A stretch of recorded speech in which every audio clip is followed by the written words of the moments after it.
Hi there Libra, thank you for joining me for your weekly forecast for week commencing the 20th of July. Feeling that we're in balance in areas of our life, especially contrasting areas, is not always easy to achieve in these fast moving times that we live in.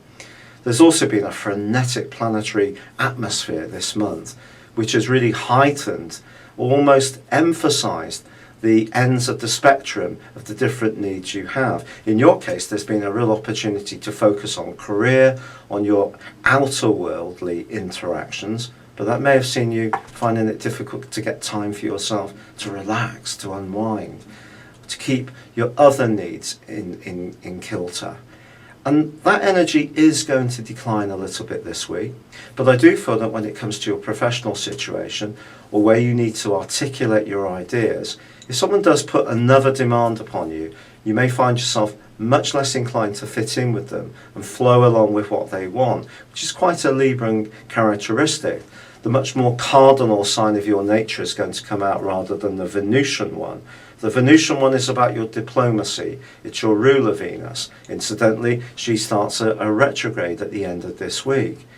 But I feel that Mars's angle to Uranus all through this week could see you much more ratty, really, if people are being unreasonable, and see you much more outspoken and rather more rebellious too. That's not necessarily a bad thing. Spending all our lives trying to just not rock the boat in some ways keeps us out of mischief, but it also stops us really exploring our potential to lead and to fulfill what we really can do for ourselves.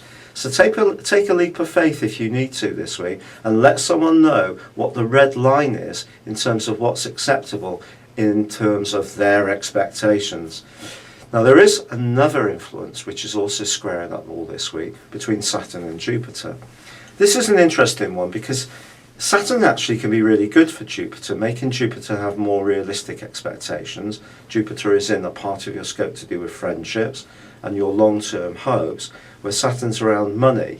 So really that's self-explanatory.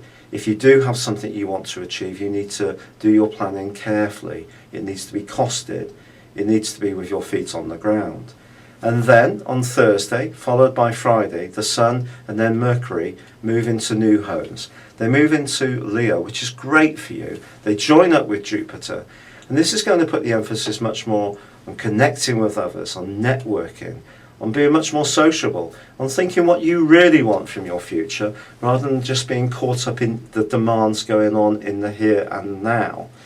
With Venus starting a retrograde on Saturday, this does begin in the sign of Virgo, and this could see you thinking very, very deeply about your love life. But the retrograde is going to mean that by the first day of August, Venus is switched back into Leo, which actually can be really good for you. So I do feel if there is one friendship or situation that you're having second thoughts about, the story can evolve quite a lot more between now and the early part of October, when Venus finally starts to go forwards in the sign of Virgo again. But for now, good luck and goodbye.